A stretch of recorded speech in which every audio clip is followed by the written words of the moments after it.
If your avoidant ex broke up with you, not all avoidants are the same.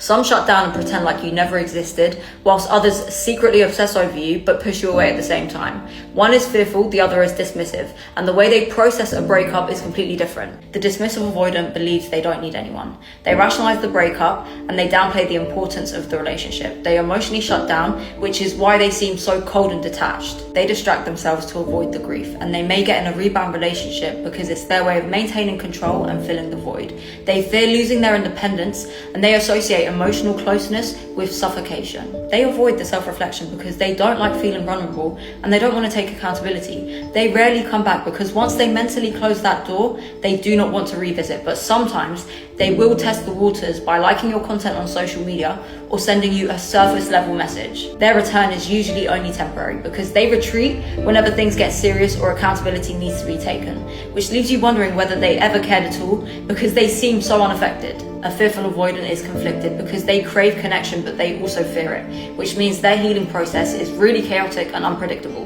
They miss you but they avoid you. They don't want to lose you but then they don't want to get too close because their biggest fear is abandonment and rejection. They obsessively think about the relationship and they often blame themselves, but they do not know how to communicate their feelings to anyone else. They're giving you mixed signals because they're always breaking no contact, but then they pull away again, which leaves you confused and emotionally drained. Sometimes they stalk your social media, they send you random messages, and they may ask to even stay friends because they're struggling to let go. They might come back only to leave again because they still care, but they're just scared of committing. With the dismissive, do not chase. They need space, and if they truly care, they'll come back on their terms, but just be wary of their intentions because it might be that they're lonely, not because they've genuinely changed. With the fearful, set clear boundaries and stop entertaining meaningless conversation.